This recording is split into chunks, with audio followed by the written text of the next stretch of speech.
अलि बढी केपी ओली सरकारसँग रुष्ट हैन केपी ओलीको नेतृत्वमा बनिराखेको सरकार त्यो सँगले गरिराखेका कामसँग हैन असहमत साथीहरूको यो टिप्पणी हो जस्तो लाग्छ हैन त्यसले एउटा अलिकति रमाइलो अनुभूति पनि हुन्छ मलाई हैन आफूले सोचिराखेका कुरामा धक्का लाग्यो भने कस्तो प्रतिक्रिया हुन्छ भन्ने कुरा छ कि उहाँहरू के भन्नुहुन्छ भन्दाखेरि केपी ओलीको सरकारले प्रधानमन्त्रीको नेतृत्वमा जसरी संसद विघटन भयो नि अहिले त्यसलाई उहाँहरू प्रति गर्नु भन्नुभएको छ र सम्पूर्ण रूपले केपी ओलीलाई तपाईको भन्नुस् न अब त्यसलाई नकार्नुपर्छ भन्ने टाइपको चाहिँ उहाँ गयो त्यो त एउटा पीडा त उहाँहरूलाई भयो होला मान्न सकिन्छ हैन के सोच्नु भएको थियो अब उहाँहरूकै भाषामा बादलजीले भन्नुहुन्थ्यो नि सुनारको 100 चोट लोहारको एकै चोट पार्दिउँ भनेर उहाँले भन्नुहुन्थ्यो त्यस्तो सङ्घर्ष उहाँहरूको के छ त्यो उहाँहरूले जान्ने कुरा भयो वास्तवमा हाम्रो कुराको निम्ति त यो सङ्घर्ष त हामीले कहिले सुरु गर्यौँ भन्दा 65-66 बाटै सुरु गरिहाल्यौँ हाम्रो मत के छ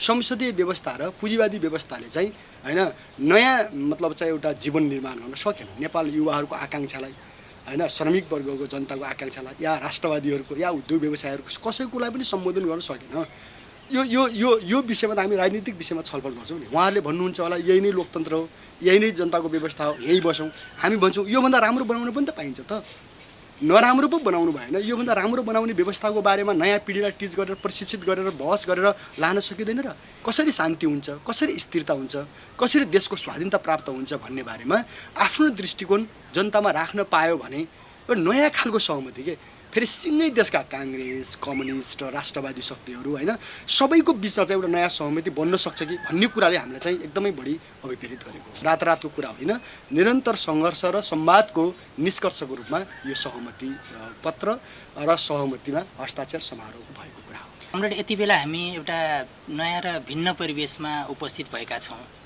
र भिन्न परिवेशमा हाम्रा जिज्ञासाहरू पनि भिन्न खालकै छन् यति बेला सबैतिर जिज्ञासा र चर्चाको विषय रहेको नेपाल कम्युनिस्ट पार्टीका विभिन्न सन्दर्भमा यहाँका धारणाहरू बुझ्नको निम्ति लिनको निम्ति यहाँ उपस्थित भएका छौँ विषय सुरुवात गरौँ यही फागुन 21 गते नेपाल सरकार र नेपाल कम्युनिस्ट पार्टी बीच 3 बुँदे सहमति भएको छ खासमा यो 3 बुँदे सहमतिको मूल स्पिरिट मूल विषयवस्तु अथवा यसको सार पक्ष के हो त सर्वप्रथम अब रातो खबरलाई अहिलेको परिस्थितिको बारेमा जो मतलब छलफल गर्ने मौका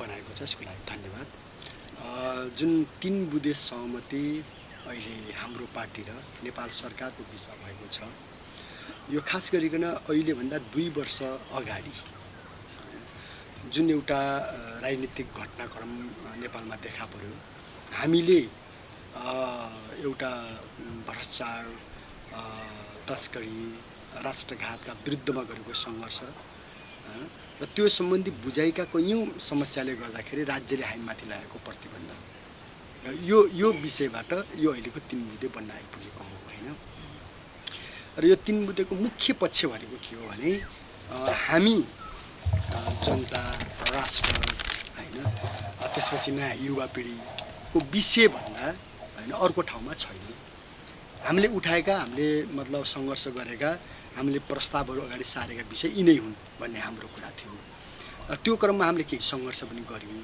त्यसलाई राज्यले सरकारले र अन्य कैयौँ शक्तिहरूले जसरी अलि अतिमा गएर बुझ्ने स्थिति बन्यो र प्रतिबन्धसम्म आउने अवस्था बन्यो त्यो चाहिँ गलत छ भन्ने हाम्रो कुरा अनि राज्यले चाहिँ एउटा ढङ्गले चाहिँ गरिराखेको अवस्था हो तर अहिले यो 2 वर्षको विकास क्रममा हामी दुईटै पक्ष सरकार र हाम्रो पार्टी कहाँ पुग्यो भने जो प्रतिबन्धको अवस्था छ र जो हामीले सङ्घर्ष अगाडि बढाएको विषयमा कैयौँ कुराहरू चाहिँ मतलब अस्पष्टताहरू छन् त्यसलाई बुझाउने र बुझ्ने क्रममा सहमति बन्यो त्यो भनेको हामी राष्ट्रका मामिलाहरू जनताका अधिकारका विषयहरू जनताका समस्याहरूलाई शान्तिपूर्ण तरिकाले नै जनतामा राख्छौँ भनेर हामीले भन्ने आयो त्योमा हामी तयार भएको कुराहरू हो त्यसो हो भने राज्यले हाम्रो पार्टीमाथि लागेको प्रतिबन्ध हटाउन अनि त्यसपछि गएर हाम्रा जेल परेका हिरासतमा भएका कमरेडहरू साथीहरूलाई छोड्न र लगाइएका मुद्दाहरू खारेज गर्न तयार भएको अवस्था हो यो 2 अवस्था र सँगै एउटा के हो भन्दाखेरि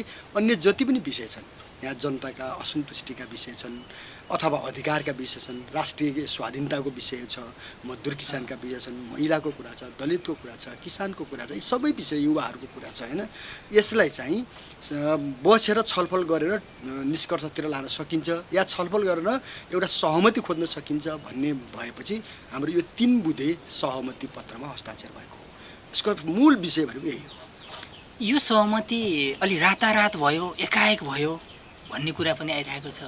त्यो वास्तवमा यो भनिए जस्तै आकस्मिकै हो कि यहाँसम्म आइपुग्नको निम्ति एउटा विगतदेखिकै चाहिँ केही प्रयत्नहरू सचेत पहलहरू पनि भएका थिए कि अथवा कसरी यो प्रक्रियामा आइपुग्यो अथवा यहाँ तपाईहरु यो कुन विषयले अभिप्रेरित भएर तपाईं यहाँसम्म यो प्रक्रियामा आइपुग्नु भयो? हो, यो सहमति हुँदै गर्दाखेरि यो यस्ता खालका टिप्पणीहरू बाहिर देखिए हैन र कैयौँले सार्वजनिक पनि गरे। सायद त्यहाँ अलिकति कन्फ्युज, अलिकति केही भ्रमहरू या अस्पष्टताहरू उहाँहरूलाई भयो जस्तो देखिन्छ अथवा बाहिरबाट हेर्दाखेरि त्यस्तो लागेको पनि हुनसक्छ। किनकि यो सहमतिमा हस्ताक्षर हुँदाखेरि त तीव्र रूपले चाहिँ कामहरू भए, हुँदाखेरि चाहिँ 18, 19, 20, 21 यहाँनिर पुग्दाखेरि चाहिँ 3-4 दिनमा चाहिँ लगभग वार्ता टोली घोषणा हुने अनि त्यसपछि सहमति हुने, हस्ताक्षर हुने र समारोह हुने टाइपको भने यो तीव्रतालाई हेर्दाखेरि बाहिरबाट झट्ट हेर्दा किन यस्तो मतलब रातारात भयो भन्ने पनि लाग्न सक्छ, तर त्यो कुरा होइन।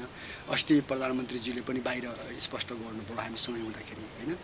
यसको त के थियो भने जति बेला हामीले सङ्घर्ष गर्दै थियौँ त्यहाँ हाम्रो छलफल चलिराखेका पनि थियो। हेर्नुहोस्, हामी गर्दै थियौँ नि सङ्घर्षहरू विभिन्न ढङ्गले हैन, भ्रष्टाचारको विरुद्धमा हैन, विभिन्न खालका चाहिँ मतलब कर छलीहरूको विरुद्धमा अनि देशको स्वाधीनताको विषयमा भएका असमान सन्धि सम्झौताहरूको बारेमा जो बहस चलिरहेको छ त्यति बेला सङ्घर्ष मात्रै होइन, भित्र कुराहरू पनि भइराखेका थिए।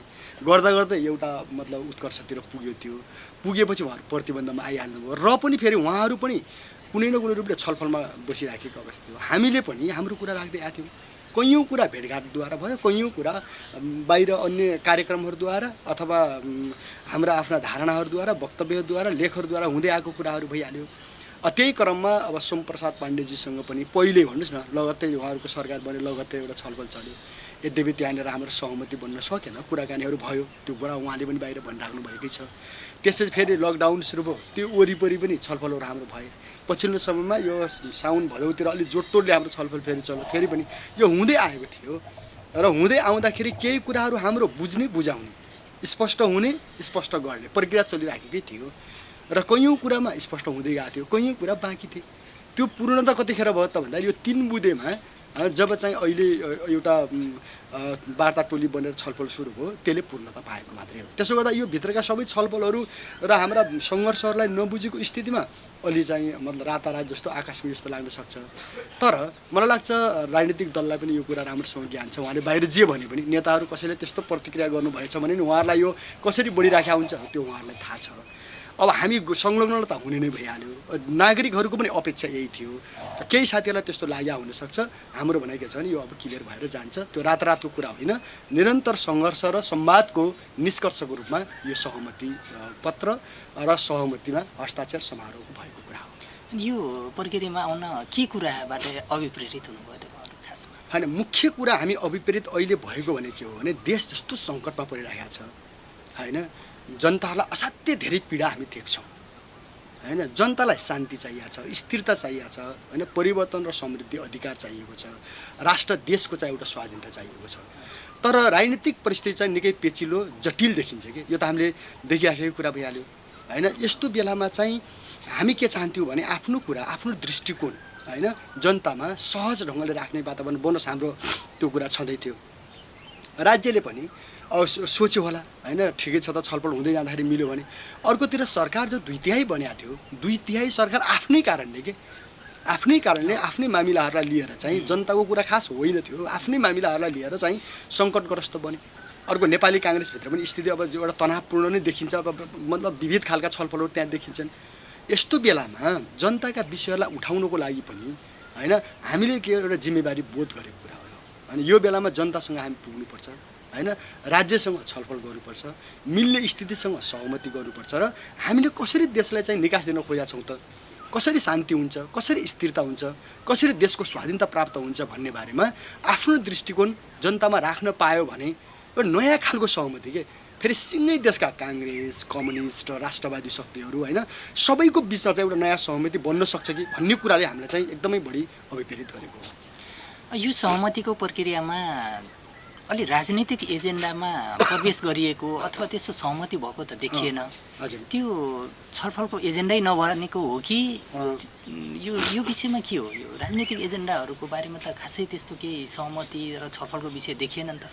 होइन अब योलाई पनि अब राजनीति नै हो, बाहिर त्यो टिप्पणी पनि आएको हामीले चाहिँ देख्यौँ होइन। खासै राजनीतिक विषयहरू अलिक कम अनि अलिक बढी सहमतिको कुरा मात्रै भयो कि भन्ने त्यो होइन। सहमतिको सार तत्त्व भनेकै राजनीति हो नि त। हामीले पहिले भनेका थियौँ नेपाललाई एकचोटि आमूल परिवर्तन गर्ने होइन प्रणाली चाहिएको छ, राज्य प्रणाली त्यस्तो चाहिएको छ, व्यवस्था चाहिएको छ भन्नेको त राजनीति त हो। त्यो हामीले भनेकै कारणले सङ्घर्ष भयो। यतिसम्म कि जुन प्रक्रियाबाट संविधान ल्याइयो त्यो संसदीय संविधान ल्याउँदा हामीले के भनेका थियौँ भने यो त अलिकति घुम्या कुराले जनतालाई निकास दिँदैन, शान्ति दिँदैन, फेरि सङ्कट अस्थिरता ल्याउँछ भनेर हामीले भनेकै कुराहरू भइहाल्यो होइन। यो त राजनीतिक कुरा हो। उहाँहरूले होइन तपाईँहरूले यही मान्नुपर्छ, यही सुन्नुपर्छ, योभन्दा अहिले अर्को हुँदै हुन्न भन्ने उहाँहरूको पनि राजनीतिकै कुरा भयो। सङ्घर्ष भयो होइन, एक नयाँ स्थिति बन्यो। फेरि ल ठिक छ त उसो भए आफ्ना कुरा जनतामा राखौँ भन्नेमा फेरि सहमति बन्यो। हाम्रो दृष्टिकोण राख्ने भने के हो त नेपाल कम्युनिस्ट पार्टीले आफ्नो दृष्टिकोण जनतामा राख्नुपर्छ है, वैकल्पिक ढङ्गले सोच्नुपर्छ एउटा निकासको लागि भने जो भनिराखेका हाम्रो आफ्नो चाहिँ मत छ, विचार छ, दृष्टिकोण छ, त्यो त राजनीतिक विषय नै हो। तर फेरि बुदा ढङ्गले भएन कि भन्ने कुरा त्यो त हाम्रो एक नम्बर बुदामै छ त नेपालको राजनीतिक समस्या। त्यो भने के हो भने हाम्रो मत के छ, संसदीय व्यवस्था र पुँजीवादी व्यवस्थाले चाहिँ होइन नयाँ मतलब चाहिँ एउटा जीवन निर्माण गर्न सकेन नेपाल युवाहरूको आकाङ्क्षालाई होइन, श्रमिक वर्गको जनताको आकाङ्क्षालाई या राष्ट्रवादीहरूको या उद्योग व्यवसायहरूको कसैकोलाई पनि सम्बोधन गर्न सकेन। यो विषयमा त हामी राजनीतिक विषयमा छलफल गर्छौँ नि। उहाँहरूले भन्नुहुन्छ होला यही नै लोकतन्त्र हो, यही नै जनताको व्यवस्था हो, यहीँ बसौँ। हामी भन्छौँ योभन्दा राम्रो बनाउनु पनि त पाइन्छ त, नराम्रो पो बनाउनु भएन। योभन्दा राम्रो बनाउने व्यवस्थाको बारेमा नयाँ पिँढीलाई टिच गरेर प्रशिक्षित गरेर बहस गरेर लान सकिँदैन र के कुनै पनि कुराको चाहिँ यत्रो बहस चलिरहेको छ, योभन्दा राम्रो व्यवस्थाको चाहिँ विकल्प खोज्न सकिँदैन त? खोज्न सकिन्छ भने राजनीतिक छलफल गरौँ, त्यहाँ त हाम्रो भइहाल्छ। अरू विषय पनि राष्ट्रिय स्वाधीनताको विषय कसरी गर्ने त? असमान सन्धि सम्झौता लगाइदिएका छन्। नेपालको भूमि अहिले तपाईँको चाहिँ एकजना आफ्नो अरूहरूको हातमा बसिराखेको स्थिति छ होइन। यस्ता विषयहरूमा छलफल गरौँ न भन्ने एक नम्बरमै जो छ त्यो आउँदैछ, हामी छलफल त्यहाँ गर्छौँ। त्यसकारण चाहिँ अलिक खुलेन कि भन्ने जो कुरा छ त्यहाँ केही अस्पष्टता मात्रै हो, न त प्रश्न छ। यो सहमति पश्चात देशको राजनीतिमा समग्र सबै पक्षमा चाहिँ एउटा तरङ्ग चाहिँ सिर्जना भएको छ र शुभचिन्तकदेखि विरोधीहरूसम्म धेरै खालका जिज्ञासा, केही आशंकाहरू, केही आरोपहरू र केही प्रश्नहरू पनि छन्। हामी अलिकति त्यो विषयमा छलफल गरौँ है। ठिक छ। पहिलो कुरा त यो नेपाल कम्युनिस्ट पार्टीले वैज्ञानिक समाजवादको निम्ति एकीकृत जनक्रान्ति गर्ने भनेर एकीकृत जनक्रान्तिको घोषणा गर्यो। तर अहिले फेरि फर्किएर फेरि संसदीय व्यवस्थालाई नै स्वीकार गरेर संसदीय मूलधारमा आयो र यदि त्यस्तो गर्ने हो भने यही प्रक्रियामै आउनु थियो भने अब बम विस्फोटका कुराहरू, जनकारबाहीका कुराहरू, यो सबै कुराहरू किन जरुरी थियो त? अनि किन यो कुरालाई चाहिँ किन यस्तो जरुरी थियो भन्ने आइरहेको छ। यसलाई चाहिँ यसको विषयमा के भन्न चाहनुहुन्छ? हो, हामीले सहमति पत्रमा हस्ताक्षर गरेर समारोह गरेपछि तुरुन्तै यस्तो खालको टिप्पणीहरू मैले पनि पढ्न पाएँ। हुँदै खगेन्द्र सङ्ग्रौला जस्तो अरू बुद्धिजीवीले पनि यस्तै खालको भावमा चाहिँ लेख्नु भएछ, मैले सबै पढेको छु होइन। अब यसमा के छ भन्नुहुन्छ भने त्यहाँ अलि बुझाइमा केही अस्पष्टता छ जस्तो लाग्छ होइन। हाम्रो छलफलद्वारा त्यो हल होला, केही चाहिँ तपाईँको अलिकति दृष्टिकोणको कुरा पनि होला, त्यो ठिकै छ, त्यो आफ्नो धारणा भयो, हामीलाई केही आपत्ति छैन। तर कुरा त्यस्तो होइन। कुरा के होइन भन्दाखेरि चाहिँ हामीले चाहिँ सङ्घर्ष गरेको कुरा पनि होइन यसकै लागि थियो र अहिले जे भइराखेको छ त्यही पुरानैमा फर्के भन्ने जो कुरा छ नि त्यो कुरा सत्य होइन। अब यो एक नम्बर बुदामै मैले अघि भने नि कि यो राजनीतिक विषयमा त बहस गर्न हामी चाहिँ सहमत भएका छौँ नि त। त्यसकारण हामीले त्यहाँ सिग्नेचर गरेर होइन अहिले यो संविधानलाई हामीले मानिसक्यौँ होइन, यो व्यवस्था नै अब यसैमा हामी फर्किसक्यौँ होइन, ठिक भइसक्यो, यो भनिसकेका कुरा होइन नि। नभनेका कुरामा किन तपाईँको अर्काले टिप्पणी गरिदिने होइन। अब त्यसको उद्देश्य त के हुनु पऱ्यो भन्दाखेरि जनतालाई भ्रमित पार्न खोजिया हुनु पऱ्यो होइन। कि चाहिँ तपाईँको चाहिँ भयङ्कर ठुलो अस्पष्टता जस्तो हुने भयो, शङ्का जस्तो मात्रै भयो। हामीले त के भनेका छौँ भने यो विषयमा त छलफलै गर्न बाँकी छ नि। सरकार पनि तयारै भएको छ त। राम्रो कुरा हो, त्यसलाई त प्रेरित पो गर्नु पऱ्यो। बरु अहिले जो सडकमा सङ्घर्ष गरिराख्नु भएको छ विभिन्न नाराहरू लिएर छलफल पो गर्नु पऱ्यो त। निकास होइन, योभन्दा राम्रो निकासको लागि चाहिँ होइन के हो तपाईँहरूको धारणा, छलफल पो हामीले गर्नु पऱ्यो त। त्यस कारण जो टिप्पणी छ त्यो कुरा सही छैन, त्यसलाई हामीले स्पष्ट गर्नुपर्ने छ होइन। अहिले फेरि त्यो भनेर अहिले फेरि तुरुन्तै यहाँ एउटा प्रोभोकेसन जस्तो उत्तेजना फैलाउने कुरा पनि हुँदैन। ल है, अब यहाँ त यिनीहरूलाई त फेरि अर्को तर्फ के आछ भने होइन सबै कुरा चाहिँ नेपाल कम्युनिस्ट पार्टीले भनेअनुसार गएर सरकारले त होइन केही पनि गरेन। सरकारले त पुरै त उनीहरूले भनेअनुसार गयो, कोहीले यो भन्ने कोहीले अर्को भन्ने गर्दाखेरि त यो त वातावरणलाई जो खालको हामी बहसमा प्रवेश गर्न खोज्दैछौँ होइन, एउटा नयाँ सहमतिको आधार हामी खोज्न खोज्दैछौँ, त्यसलाई बाधा पार्नु हुन्छ। त्यस कारण त्यो चाहिँ नगरौँ भन्ने हाम्रो कुरा छ। भन्नुहोस् न, हामीले पनि अहिले भर्खरै अब होइन मान्दै भोलिबाटै हामी मान्दैनौँ भन्ने कुरा होइन, हामी त छलफलमा प्रवेश गर्दैछौँ नि, यो कुरा बुझ्नुपर्छ। अलिकति यो सहमतिको प्रक्रियामा आउनु पर्थ्यो, यो शान्ति प्रक्रियामा शान्तिपूर्ण सङ्घर्षमा यो गतिविधिमा आउनु पर्थ्यो, यो स्वागतयोग्य कुरा हो भन्ने पनि छ। तर यो सबैतिरबाट केपी ओलीको सरकार ले चाहिँ अहिले यो प्रतिगमनको नेतृत्व गर्यो भनेर आरोप लगाइरहेको अवस्थामा तपाईँहरू केपी ओली सरकारसँगै सहमति गर्नुभयो, यो अलि मिलेन या चाहिँ अलि हतार भयो भन्ने विषयहरू पनि छ। नै कुरा के हो, त्यो कुरा छ, त्यो पनि मैले हेरेँ होइन। त्यो चाहिँ म के देख्छु भन्नुहुन्छ भने खास गरी यो नेपालको राजनीतिक विषय या तपाईँको जनमत या अरू सबै बुद्धिजीवी विज्ञहरूको धारणा भन्दा पनि अलि बढी केपी ओली सरकारसँग रुष्ट होइन, केपी ओलीको नेतृत्वमा बनिराखेको सरकार त्यो सँगले गरिराखेका कामसँग होइन असहमत साथीहरूको यो टिप्पणी हो जस्तो लाग्छ होइन। त्यसले एउटा अलिकति रमाइलो अनुभूति पनि हुन्छ मलाई होइन। आफूले सोचिराखेका कुरामा धक्का लाग्यो भने कस्तो प्रतिक्रिया हुन्छ भन्ने कुरा छ कि।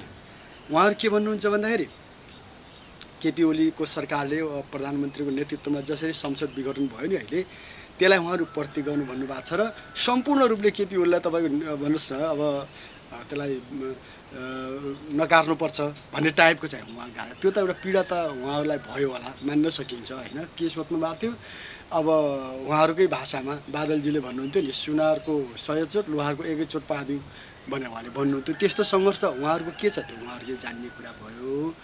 वास्तवमा हाम्रो कुराको निम्ति त यो सङ्घर्ष त हामीले कहिले सुरु गऱ्यौँ भन्दा 65-66बाट सुरु गरिहाल्यौँ। माओवादी केन्द्र हुँदाखेरि नै हामी त्यहीँ रहँदाखेरि नै प्रचण्डजी र बाबुरामजीहरू जसरी जान खोज्नुभयो होइन, कि अब एकपल्ट संसदीय व्यवस्थामै फर्किने, पुँजीवादी व्यवस्थामै फर्किने होइन, उपलब्धि भएका चिजहरूलाई घुम्दै जाने, जनताका अधिकारहरू छोड्दै जाने जस्तो जो देखियो नि, त्यति बेला हामीले सङ्घर्ष गरेका कुरा हो। अनि जब यो संविधान पास गरियो, लादियो, त्यसपछि हामीले के भन्यौँ भन्दाखेरि यो त एक प्रकारको प्रतिगमनै भयो त हाम्रो निम्ति त भन्ने कुरा त हामीले भनिगयौँ नि। त्यसमा त्यही भित्र बनिया सरकारमा केपीजी रहनु होइन, अब त्यहाँ प्रचण्डजी रहनु या शेरबहादुरजी रहनु हाम्रो लागि तात्विक रूपले भन्नाले ठुलो अन्तर होइन कि हामीलाई। उहाँहरूको छ होला प्रविधि त्यहाँ आफ्ना होलान् त्यो। त्यसैले हामीले के भन्यौँ भन्दाखेरि हामी त जोसँग पनि गर्नु पर्थ्यो नि त। हामीले त आफ्नो राजनीतिक विषय उठाएको थियौँ, आफ्नो धारणा राखेका थियौँ, त्यहाँ छलफल जोसँग पनि भइराखेकै थियो, हुन्थ्यो। हुँदै जाने क्रममा यही संयोग पर्यो।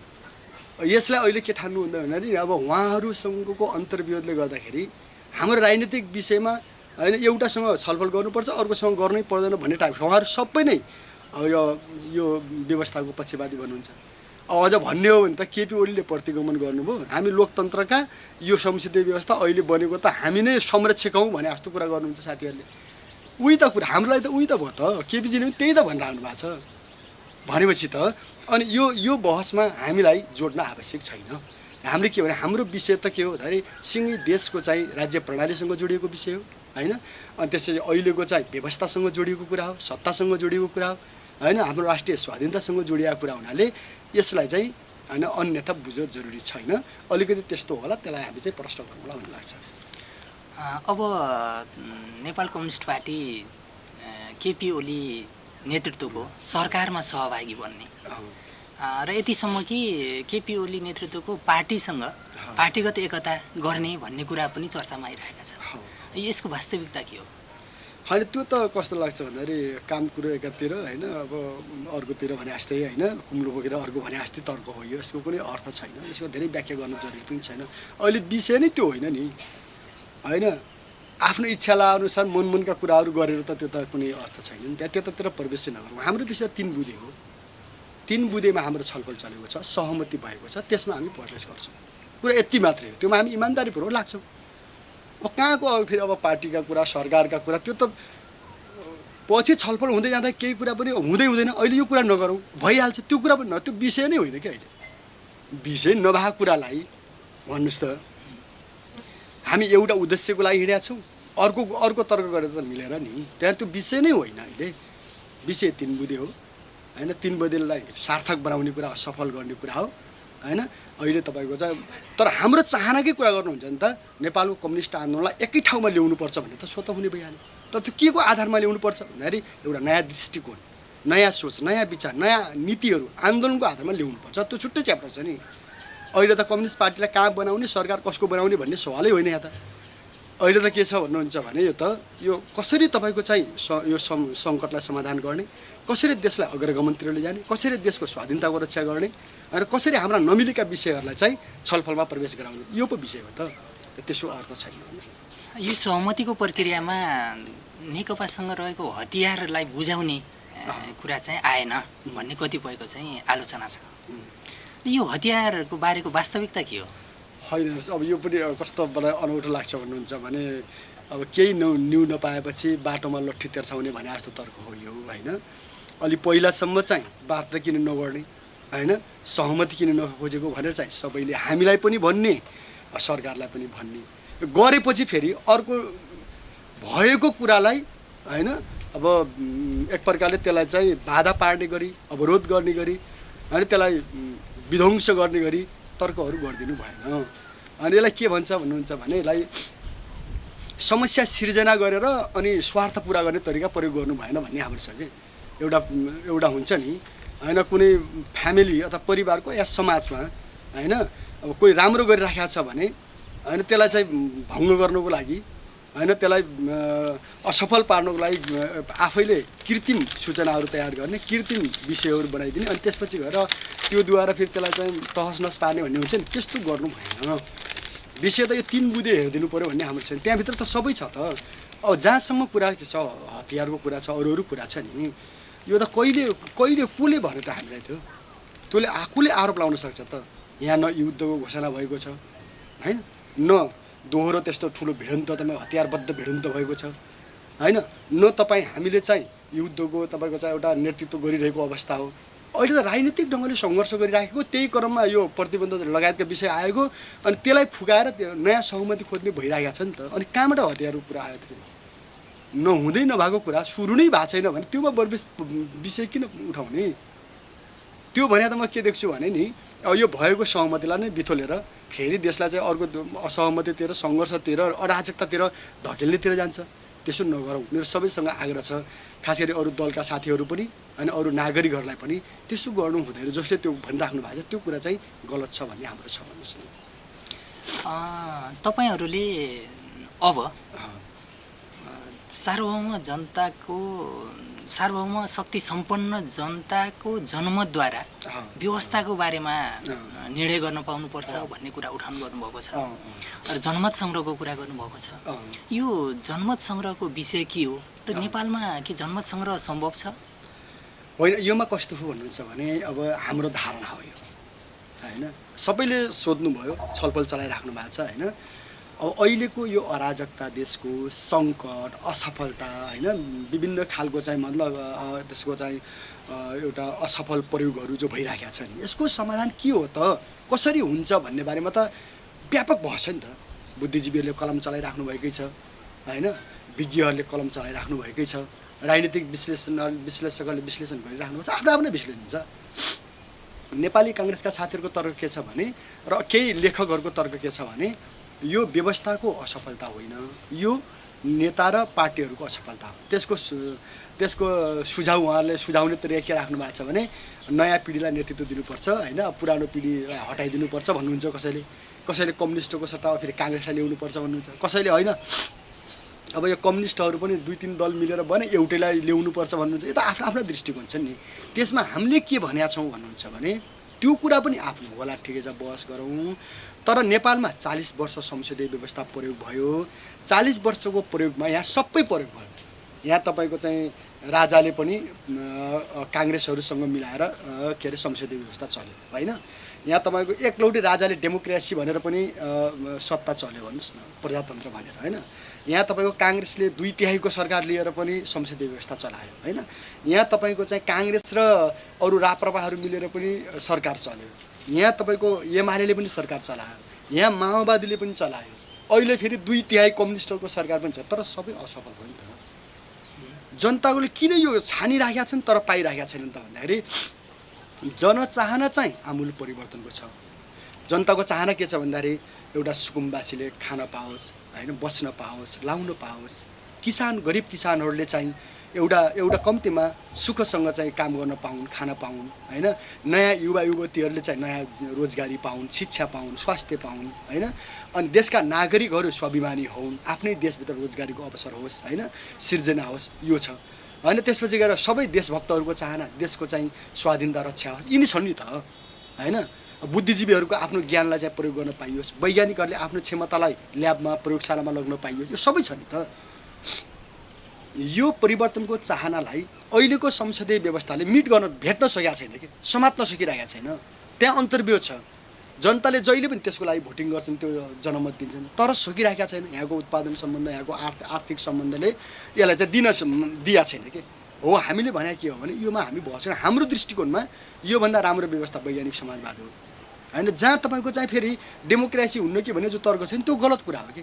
समाजवादमा उच्च स्तरको प्रजातन्त्र, उच्च स्तरको जनवाद हुन्छ, त्यो बनाउनु पर्छ। हाम्रो त्यो छ, त्यो सहित जाउँ न त। जाँदाखेरि वैज्ञानिक समाजवादमा जाउँ, हाम्रो तर्क यो छ। हो, त्यसको लागि चाहिँ अहिले फेरि लडाइँ दुईवटा तरिकाले छ वैज्ञानिक समाजवादमा जाने। त्यो कुरा सबैले बुझेकै कुरा हो। एउटा तरिका तपाईँको चाहिँ लडेर होइन, यो बाहिर आछ नि होइन, यो सबै लडेर सङ्घर्ष गरेर भन्ने कुरा बाहिरै आछ, त्यो सबै विश्वव्यापी देखेको कुरा। एउटा तरिका जनता हो, जनमतद्वारा जाउँ, यो तरिका छ। हामीले अहिले के भन्यौँ भन्दा नेपालको विशिष्ट परिस्थितिमा अहिले फेरि लडेर सशस्त्र सङ्घर्ष गरेर भन्दा होइन, जनताको जनमतद्वारा जान दिनुहोस् न त, एकचोटि हेरौँ होइन। तपाईँहरूले भनेको कुरा ठिकै होला, ल उसो भए जनतामा टेस्ट गरौँ न त एकचोटि होइन। यही पुँजीवादी व्यवस्था, संसदीय व्यवस्था, हाम्रो अर्थमा दलाल पुँजीवादी व्यवस्था ठिक कि होइन। जनताको, श्रमिक जनताको होइन संरक्षण गर्ने वैज्ञानिक समाजवाद, त्यसको नेतृत्व गर्ने, सबै नागरिकहरूको नेतृत्व गर्ने वैज्ञानिक समाजवाद ठिक। ल योमा बहस गरौँ त। हाम्रो दृष्टिकोण हो जनताको मतद्वारा फैसला गर्न दिनुहोस् न त, गरौँ न त। बुद्धिजीवीले पनि ल हेरौँ, किन लाद्नुहुन्छ? यही व्यवस्था मान्ने भए मान, होइन भने प्रतिबन्ध, त्यो भन्न मिल्यो, त्यो डेमोक्रेसी हो त। योभन्दा राम्रो बनाउँछौँ भन्न पाइँदैन हामीले। अर्को कुनै नयाँ युवा पिँढी आउला, ल यो सिस्टमभन्दा यस्तो प्रणाली हामी चाहिँ नयाँ बनाउँछौँ भन्ला, अनि के त्यो भन्नै नदिने? अनि त्यसपछि माने भए यही व्यवस्था, यही संविधान यति मान, होइन भने प्रतिबन्ध, दमन भने त्यो डेमोक्रेसी कसरी भयो त? जनताले राम्रो बनाउने कुरालाई अन्त्य गरेर बन्द गर्ने कसरी प्रजातन्त्र हुन्छ? राम्रो बनाउन त पाइयो नि त, हाम्रो दृष्टिकोण हो। त्यसकारण यो बनाउनेमा अहिले फेरि लड्नेतिर भिड्नेतिर होइन कि जनमतद्वारा फैसला गर्ने प्रक्रियालाई समातौँ। सबै तयार हुनुहुन्छ नि, हामी तयार छौँ। कङ्ग्रेस आउनुहोस् होइन, अब सबै कम्युनिस्टहरू आउँ, देशभक्तहरू आउनुहोस्, सबै मिलेर देशको बारेमा सोचौँ न त। यो भनेको हामीले त्यसो भए यो नयाँ वैकल्पिक राज्य व्यवस्थाको लागि तपाईँहरूले जनमतको कुरा गर्नुभयो। अब यसको लागि तपाईँहरूको पार्टी मात्रै यो पर्याप्त हुन्छ अथवा चाहिँ अरू पार्टीहरूसँग पनि यसको विषयमा तपाईँहरू सहकार्य र संवादको विषय अगाडि बढाउनुहुन्छ र तपाईँहरूले बेला बेला उठाइराख्नु भएको छ प्रगतिशील लोकतन्त्रवादी राष्ट्रवादी देशभक्तहरू र वामपन्थीहरूको बिचमा सहकार्य हुनुपर्छ भन्नुभएको छ। यो के का लागि र यसको अभिप्राय के हो? होइन, पहिलो कुरा त के हो भन्नुहुन्छ भने कुनै पनि विचार, दृष्टिकोण होइन एकैचोटि सर्वसम्मत ढङ्गले अगाडि आउने र लागू हुने कुरा होइन। कसैले न कसैले आजको भन्दा राम्रो व्यवस्था होइन, त्यसपछि राज्य, समाज र संसारको बारेमा सोच्नै पर्दछ। जब तपाईँलाई थाहा छ होला, पहिला कस्तो थियो भने राजतन्त्रको विरुद्धमा सोच्नु भनेको होइन ईश्वरीय शक्तिको विरुद्धमा जानु हो भन्ने थियो। कोही बोल्ने आँटै गर्दैन थियो। 1500 वर्षसम्म एकछत्र सामन्तवाद चल्यो विश्वमा, भन्नुहोस् न उनीहरूलाई के लाग्थ्यो त्यति बेला भने योभन्दा अर्को व्यवस्था नै छैन भन्ने लाग्थ्यो नि त। तर पुँजीवादले क्रस गर्यो। फेरि पुँजीवाद आएपछि 150-200 वर्षसम्म 171 राज गर्यो। उसलाई यही हो प्रजातन्त्र, यही हो सबै चिज भन्थ्यो। तर कम्युनिस्टहरूले चाहिँ त्योभन्दा अर्को नयाँ अनुसन्धान गरेर लिएर आउनुभयो होइन। त्यो चाहिँ फेरि संसारभरि एकचोटि बहस भयो। अहिले बहस चलिरहेको छ। त्यसै हामीले नेपालमा के भन्यौँ भने होइन, यो चाहिँ आजको भन्दा राम्रो बनाउन सकिन्छ, यो तरिकाले बनाऊँ, जनमत संग्रहद्वारा वैज्ञानिक समाजवादमा जाने तरिकाले बनाऊँ। वैज्ञानिक समाज कस्तो हुन्छ भन्ने कुरा चाहिँ हामी भन्छौँ नि त। त्यहाँ युवाहरूको के हुन्छ, किसानको के हुन्छ, मजदुरको के हुन्छ, महिला, दलित, जनजाति अथवा मधेस सबैको के हुन्छ, सबै समुदायको के हुन्छ भन्ने कुरा त हामी भन्छौँ नि। कस्तो कार्यक्रम हुन्छ, कसरी त्यो राम्रो हुन्छ भन्ने कुरा हामी भन्छौँ। त्योमा बहस गरौँ, त्यो हामीले सारेको कुरा हो। तर हामी एक्लै लागु हुन्छ त भन्दाखेरि यो होइन। यसको लागि त होल के अरे नागरिकहरू जागरुक हुनुपर्छ, बहस हुनुपर्छ होइन, सबै आउनुपर्छ। हाम्रो कुरा मात्रै होइन, यो अहिले डेमोक्रेसी भन्ने भनौँ न, पुँजीवादको चाहिँ मतलब पुँजीवादी स्वतन्त्रताको वकालत गर्ने पार्टी र शक्तिहरू पनि छलफलमा आउनुपर्छ। अनि उनीहरू तयार हुनुपर्छ। म के भन्छु भने पुँजीवादी अथवा संसदीय व्यवस्था मान्ने दल र साथीहरू पनि केमा तयार हुनुपर्छ भन्नुहुन्छ भने हामीभन्दा राम्रो बहस गर्न अथवा राम्रो व्यवस्थाको परिकल्पना हुन्छ भने छलफल गरौँ भन्नेमा त तयार हुनु पऱ्यो नि। त्यस कारण त्यो बनाउने हाम्रो चाहना छ। नेपाली काङ्ग्रेस भन्नुहोस्, अहिले तपाईँको पूर्व माओवादी, अहिले फेरि हिजोबाट त माओवादी केन्द्र नै भइसक्यो होइन, त्योसँग एकीकृत माओवादीसँग भन्नुहोस् होइन, अनि त्यसपछि एमालेसँग भन्नुहोस्, हामी बहस गर्न तयारै छौँ नि त। हुन्छ, हामी गएर भेटघाट छलफल पनि गर्ने विचार गरेकै छौँ। त्यो गरेर आम सहमतिद्वारा नै देशलाई चाहिँ अगाडि लाने वातावरण बनाउनुपर्छ भन्ने चाहिँ हाम्रो छ। अब के नेपालमा बृहत कम्युनिस्ट आन्दोलन अथवा कम्युनिस्ट एकता सम्भव देख्नुहुन्छ? निश्चय नै त्यसको त विकल्प नै छैन होइन। अब विभिन्न दृष्टिकोणको वरिपरि कम्युनिस्टहरू एक हुँदै आएको कुराहरू हो। तपाईँले यहाँको चाहिँ यो कति वर्ष भन्नुहोस् न, लगभग 2006 सालदेखि हिसाब गर्नुहोस् भने कति हुन्छ यो भन्दाखेरि लगभग 71 वर्ष हुन्छ। 71 वर्षको इतिहास तपाईँले हेर्नुभयो भने एकदम उतार चढावपूर्ण ढङ्गले आएको छ। बन्दा एउटै कम्युनिस्ट पार्टी बनेको हो, जम्मा 4 जनाले स्थापना गरेको हो होइन। त्यसै विशाल भएर फैलिया पनि छ होइन। अनि फेरि तपाईँको सानो खुम्चिएर टुक्रा टुक्रा टुक्रा पनि भएको छ होइन। तपाईँले पुष्पलालको नेतृत्वमा बन्यो, राम्रो फैल्यो। पछि तपाईँको 17 सालको घटनापछि टुक्रा टुक्रा भएर होइन 28-29 सालसम्म जाँदाखेरि एकदम जिल्ला जिल्लामा पार्टी बन्ने स्थिति पनि आयो होइन। फेरि त्यसलाई चाहिँ अलिकति विरोध गरेर चाहिँ दुईवटा धारे नेतृत्व गरे। एकातिर चाहिँ पूर्व एमालेहरूले नेतृत्व गर्न खोजे, एकातिरबाट चौथो महाधिवेशन भन्नेले गर्यो। त्यो गर्दै गर्दै गर्दै 45-46मा आउँदा फेरि टुक्रा टुक्रा टुक्रा जस्तो फेरि विकेन्द्रित हुँदै अहिले यो पटक होइन संविधान सभाको चुनाव वरिपरि जाँदाखेरि माओवादी केन्द्रको वरिपरि आइसकेको थियो, आउनु खोजेको थियो अनि फेरि अहिले फेरि केपी ओलीजीको वरिपरि पनि आउनु खोज्यो भन्नुहोस् न। तर त्यो स्थिर छैन कि, त्यो अप डाउन छ, एकदम उतार चढावपूर्ण छ। हाम्रो सोचाइ के हो भने त्यो किन भइरहेको छ त भन्दाखेरि सायद त्यहाँ लिडरहरूको नेताहरूको दृष्टिकोणमा अपूर्णता छ। जसरी उहाँले परिकल्पना गर्नुभएको छ त्योमा चाहिँ कम्युनिस्ट सबै कम्युनिस्टहरू चाहिँ सन्तुष्ट हुन सकिरहेका छैन। एक ठाउँसम्म लानुहुन्छ, त्यसपछि अगाडिको बाटो चाहिँ खुल्दैन, नखुलेपछि त्यसपछि फर्किने क्रम सुरु देखिन्छ। यस्तो भएको छ नि। हाम्रो सोचाइ के हो भने यो फेरि आउँछ। अब हाम्रो चाहना त स्वतः हुने भइहाल्यो। एउटा सही दृष्टिकोणको आधारमा सबै कम्युनिस्टहरूलाई एक बनाएर होइन, जनताले जो खालको मतलब कम्युनिस्ट एउटा धारणा जनमत बनाएका छन्, उनीहरू चाहिँ एउटा एकता चाहन्छन्, त्यसलाई एक ठाउँमा पुर्याएर फेरि एकताबद्ध गर्नुपर्छ भन्ने त हाम्रो चाहना छ। र त्यो बन्छ भने हामी नै गरिहाल्छौँ, अब यो दाबी नगरौँ। तर हाम्रो चाहना के छ भने त्यो बनाउनुपर्छ होइन, वस्तुगत रूपले एउटा समयमा त्यो बन्छ भन्ने चाहिँ हाम्रो पुरा विश्वास छ। अब नेकपाको सबै कार्यक्रम र गतिविधिहरू शान्तिपूर्ण ढङ्गबाट अगाडि बढ्ने नै होला होइन, त्यसरी बढ्छ। र नेकपाले अगाडि सारेको एकीकृत जनक्रान्तिको कार्यदिशा त्यो निरन्तर अगाडि बढ्छ या त्यसको के हुन्छ? र अबको यो नयाँ सन्दर्भमा पार्टीको नयाँ नीति योजना कार्यक्रम के हुन्छन्?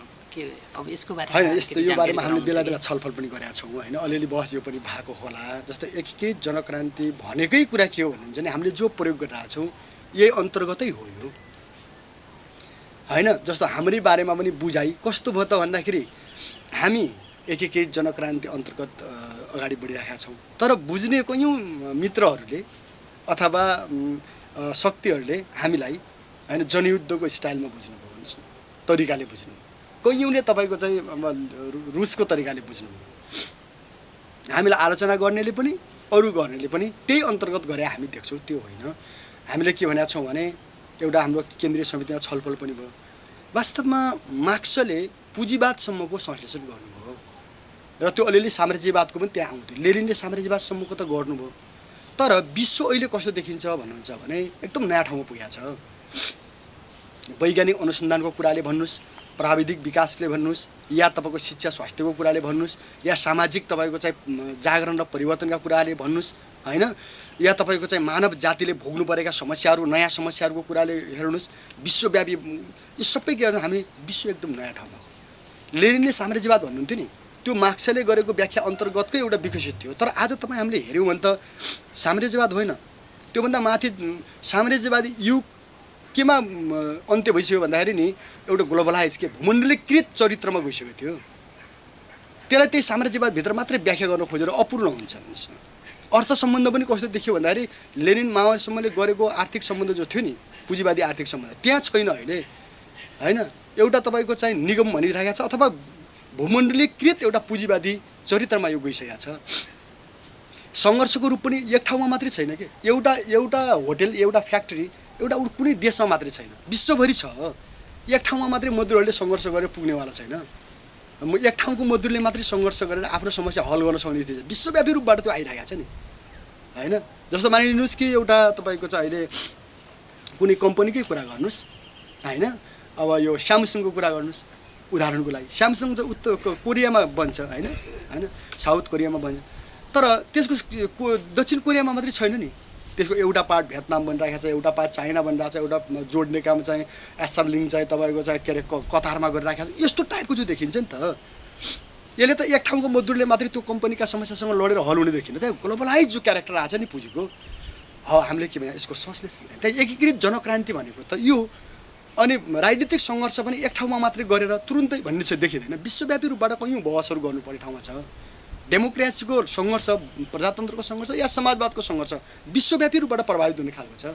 हो, त्यसलाई समात्नको लागि हामीले युनिफाइड पिपल्स रेभोल्युसन, एकीकृत जनक्रान्ति भनेका छौँ होइन। त्यहाँभित्र हामीले 5 आधारहरू भनेका छौँ होइन, 7 विशेषता भनेका छौँ होइन।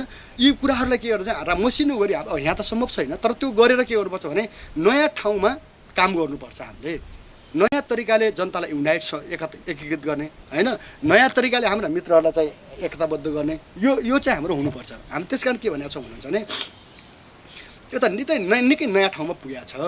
त्यहाँ यो यहाँ तपाईँको अब सकिएको या एकीकृत जनक्रान्ति यहीँ तपाईँको छुटेको, अब अर्को आउने, त्यो कुरा बुझाइको अपूर्णता हो। त्यहाँ त हामी छलफल गरेर चाहिँ हल भइहाल्छ। अब यो नयाँ सन्दर्भमा सिङ्गो पार्टी पङ्क्ति र आम जनसमुदायहरूलाई पार्टीको तर्फबाट के सन्देश दिन चाहनुहुन्छ? होइन, त्यो हामीले भनिराखेकै छौँ। अब अन्तिममा मैले भन्ने कुरा के हो भने आज नेपाल जस्तो अप्ठ्यारो ठाउँमा छ, खास गरी राजनीतिक ढङ्गले एउटा चाहिँ असफलता र सङ्कटको भुमरीमा परिराखेको जस्तो हामी सबैले महसुस गर्छौँ होइन। यसले जनताहरूलाई निकै दुःखी बनाइराखेको छ, देशलाई क्षति पनि गरिराखेको छ होइन। ठुलो शक्ति के म के देख्छु भने ठुलो पुँजी पैसा हेर्नुहोस् है। अब पैसाकै कुरा गर्ने हो भने आमसभा गर्नको लागि अरबौँ पैसा खर्च भइरहेको होइन। अनि त्यसपछि तपाईँले हेर्नुभयो भने अब ठुलो जनशक्ति झगडा गर्नेमा खर्च भइरहेको छ, एक प्रकारले भन्दा बाजाबाज गर्नेमा के यस्तो भइरहेको छ। जनतामा ठुलो एउटा कस्तो छ भन्दाखेरि अब एउटा अलि बढी तपाईँको चिन्ता होइन, अब के होला भन्ने यस्तो तनाव जस्तो देखिन्छ। यस्तो ठाउँबाट निकास दिने यो समय छ। हाम्रो 3 बुँदेको अब विषयवस्तु या सार तत्त्व पनि त्यही नै हो, यसमा बहस गरौँ भन्ने छ। र त्यसमा हाम्रो मत चाहिँ एकचोटि समय आएको छ, जनताको मतद्वारा यो व्यवस्थाभन्दा राम्रो व्यवस्था बन्न पाउनेमा चाहिँ होइन सहभागी बनाउन पाऊँ भन्ने हाम्रो छ, बनाऊँ भन्ने हाम्रो छ। यसलाई सबैतिर एउटा बहस गरौँ। निकास दिने हो भने साँच्चै नै के यो कुनै पार्टी विशेषलाई आरोपित गर्ने जस अबजसको कुरा नगरेर नेपाली समाजलाई रूपान्तरण गर्ने गरी सबैले जिम्मेवारी बोध गर्ने हो भने समय आएको छ। हाम्रो आग्रह के छ भने सबै हामी चाहिँ मिलेर यसलाई निकासतिर लैजानुको लागि होइन मेहनत गरौँ। त्योमा आम नागरिकहरूको हामीलाई मद्दत चाहिएको छ, अनि बुद्धिजीवीको, विज्ञहरूको होइन, अनि पार्टीहरूको पनि। त्यसो भयो भने निश्चय नै हामी यहाँबाट निराश हुनु पर्दैन। यसलाई निकास दिएर हामी चाहिँ एउटा सुन्दर भविष्यको होइन बाटोमा हिँड्न सक्छौँ भन्ने हाम्रो विश्वास छ। त्यसमा सबैले मद्दत गरौँ, पत्रकारहरूले पनि गरौँ, सबैले गरौँ, मेरो आग्रह यो छ। अन्तिममा रातो खबर मार्फत केही थप कुराहरू केही भन्नु? होइन, मैले भने लास्टमा यही कुरा नै हो, मुख्य कुरा मैले जो भने यही कुरालाई तपाईँहरूले सम्प्रेषण गर्नुहोस्। रातो खबरले जसरी अहिले जनताको पक्षमा लडिरहेका छ त्यसलाई एउटा यो हाम्रो अहिले अगाडि सारेको दृष्टिकोणसँग एकाकार भएर चाहिँ होइन अगाडि बढाउनुहोस्, हाम्रो यही नै तपाईँलाई शुभकामना छ। अब यो नयाँ परिवेशसँगै हजुर जनताको मुक्तिको र प्रगतिको सपना साकार होस् यो भन्दै निकै व्यस्तताका बावजुद महत्त्वपूर्ण समय र महत्त्वपूर्ण विचारको निम्ति तपाईँलाई धेरै धेरै धन्यवाद छ।